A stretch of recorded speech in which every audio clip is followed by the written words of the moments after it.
Hi friends, good morning. I hope you're all having a wonderful day. Well, I want to invite you along for a flower harvest and flower stand setup. It's currently November 6th and there's no frost in sight until November 19th. So I'm going to go ahead and harvest for the stand today, then we're going to set it up tomorrow and just see how it goes. We have lots of beautiful things to pick. Marigolds, celosia, Mexican bush sage, astilbe, mahogany splendor, hibiscus. So I think I'm going to film this with my big camera and set it to music, and then I'll see you as soon as we're done, because a few things like the mahogany splendor hibiscus and Mexican bush sage especially will melt down right away, but we can just dip it into boiling water for about 10 seconds and then let it condition overnight and it'll spring back to life.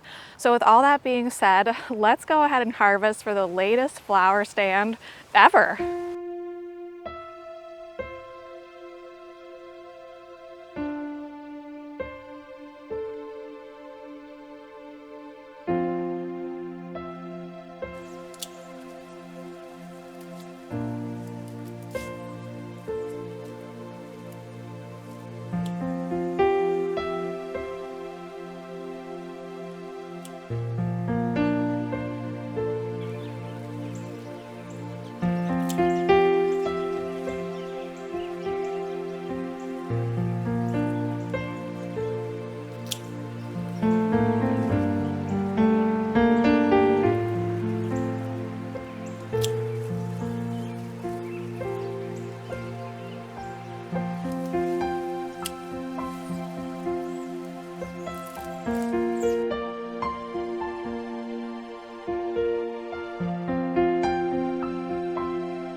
All right, I think we have everything we need for tomorrow's flower stand. By the looks of this, I know I can get probably either 4 really nice big bouquets, and I think we're gonna wrap these bouquets in tissue, or I can get 5 kind of semi-full bouquets. But for now, let's get this mahogany splendor hibiscus in, and especially the salvia there. I'll show you how droopy it looks right now. We'll condition it, and then we'll check back in with it tomorrow morning. So here's what some of these are looking like, friends. You can see they're starting to melt down already. These are picked a little bit more immature than I would normally like to pick them, but it just is what it is and we'll make it work. These will all kind of bounce back up to life and be turgid again by tomorrow morning. So I just have some boiling water here. It's about 2 to 3 inches of boiling water. And I'm just going to sear the stems in this boiling water for about 7 to 10 seconds. And I like to try to keep the bloom heads away from the steam so that they don't get damaged, so I kind of do it in waves. Otherwise, sometimes it's a little bit too much. And then right back in to fresh, cool, clean water. And I'll do that exact same thing for the Mahogany Splendor hibiscus. So with this Mahogany Splendor hibiscus this late in the season, I could probably skip conditioning it. If I was picking it in September or even October, definitely August, I would definitely want to dip it for 7 to 10 seconds and then let it rest probably for at least 12 hours. I did make a YouTube short on that where you can see a bunch that just are really limp, come all the way back to life by doing this. But let's go ahead and kind of just do this preventatively. It won't hurt.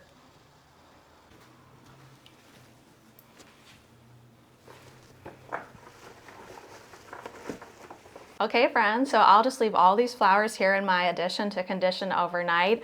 I'm headed to my mom's piano recital right now. That's whose music you just listened to. So I'll see you all bright and early tomorrow morning. Well, good morning friends. It's bright and early on Monday, November 7th. Now we're ready to set up the flower stand for the day. The salvia has all sprung back to life. Even the ones that were really immature came back after that hot water treatment. So let's go in and take a look at those and then we'll get right to making a whole bunch of bouquets for the stand. So yesterday at about probably 1 or 1:30 p.m. we dipped all of these in boiling water for 7 to 10 seconds. We dipped the Mexican bush sage, the Mahogany Splendor hibiscus, and I also dipped the celosia too because I felt like it was a little immature and I was afraid it might flop also. But they're all nice and turgid now. That hot water treatment really works like a dream. And I've noticed some questions about other stems that respond really well to this hot water treatment. Dahlias, roses, hydrangeas. I've heard lilacs respond well, however, I've never tried that. But if I ever have a stem that just seems to be melting down, I just give it a try and see if it works. And definitely with a Mexican bush sage and always with Mahogany Splendor hibiscus, I go ahead and give it that treatment. But with all that being said, we can go ahead and set up the flower stand. It looks to me like we're gonna have enough to make 5 really nice bouquets. We're gonna go ahead and wrap them. I'm gonna do this miscanthus as its own bunch because whenever I work with grasses, I get paper cuts a lot and I'm a little scared to put grass in with just kind of my standard bouquets. I'm just scared that someone might get cut. I'm not really sure. Can you let me know if you put grass in your bouquets and if you're worried about customers getting cut? It's just something that always crosses my mind as I'm working with something. Is this going to give someone some kind of irritation? Or if they touch the sap from this and then touch their eye, is anything going to happen to them? And with that miscanthus being so sharp and I got cuts from it, I'm not sure. I might not even sell it, to be honest with you. Let's see how the day goes.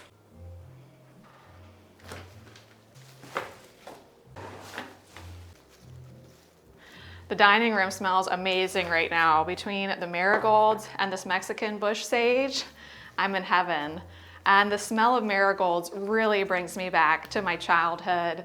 I used to enter flower shows with my grandma. I would do the junior garden club flower shows and we would make all kinds of funny looking arrangements. I know I made some where I made the vase out of styrofoam peanuts. But it was just great fun, and you know what I remember more than how they looked? I remember the smell of my grandma's basement, because that's where we would do all of our flower arranging, was in her basement, just kind of on folding tables. And I just remember the smell of the basement, smelling like marigolds and chrysanthemums and lilies. And don't they say something like smell is most closely attached to memory? That's definitely true for me when it comes to certain flowers.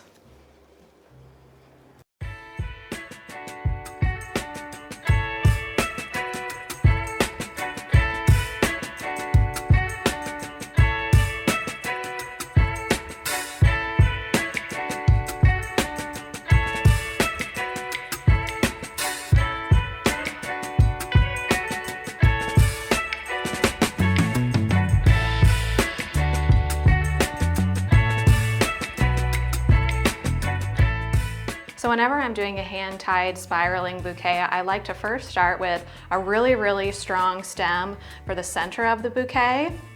And these marigold bouquets really just build themselves, but I like to hold it away from myself and then just add in all the different ingredients right on top of one another.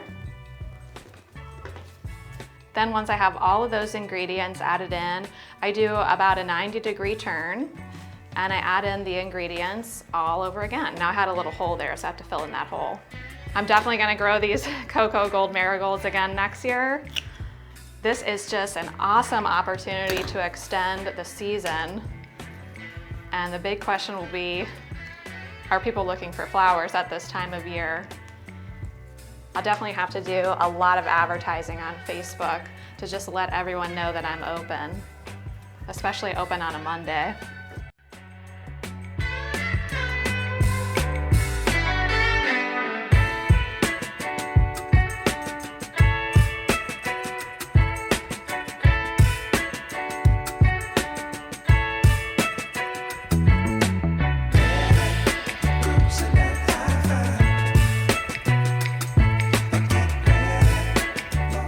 And there we have it.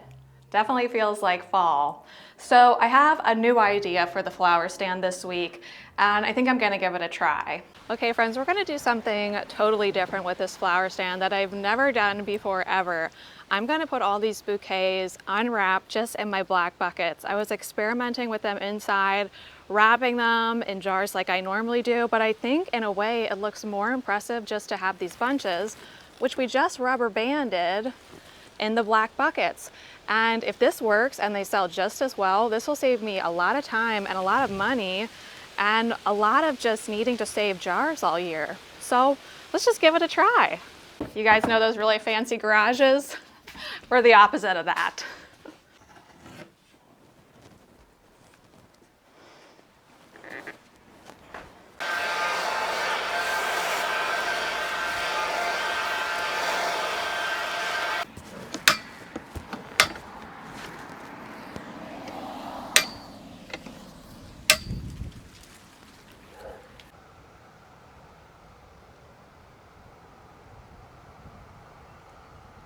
All right, friends, I'm officially all set up. I think it looks really beautiful just having the bouquets in these black buckets. So it's about 10 o'clock right now. I'm gonna leave the stand out until about 3:45, break down for all the school buses, and then probably set back up. And then I'll let you all know how it goes. And I'm still unsure what to do about this miscanthus. Maybe I could wrap it up and make it look nicer, but I think I'm just gonna maybe keep it for Thanksgiving or toss it in the compost. I'm just too nervous that someone might cut their hand on it, and I would just feel terrible if that ever happened. I came out here to check on the stand and look at this beautiful friend of ours in the bird bath. I think it must not see me here. I'm really close to it. Well friends, it's about 5 o'clock now, and it was really interesting because when we set up at about 10, maybe 10:15, till when I got home from parent pickup at 3:30, none of the bouquets had sold in the black buckets. So then I decided to go ahead and switch all 5 bouquets back to how I normally do things in the sauce jars, and then they started to sell right away. So I'm not really sure if it was just a time of day because people are coming home from work, or if that's what people are used to at my stand, or I don't know, who knows what. So I think what I need to do is next time I set up, and I plan to set up for Thanksgiving, I think what I'm gonna do is go ahead and cover the marigolds with frost cloth. On the 19th, we're supposed to go down to 29. I think I can save them, set up again for Thanksgiving, and for that, I'll do both. I'll do some in the sauce jars, just like I always do, and I'll do some grab and go bouquets at the same time on the same day. And we'll see what sells first. That will be a better indication, I think, of what people want. I think Rocky wants to say hi to everyone. But friends, I want to thank you so much for spending some time with me. I always love setting up the flower stand with you. It's what I'm really passionate about. My love is gardening, my love is cut flowers, and growing cut flowers in the landscape, being able to cut them with you, and just to be in conversation with you and have you all as friends. I just can't thank you enough. So I'm gonna go ahead and head inside and eat dinner with my family now, and I'll see you sometime soon. Bye.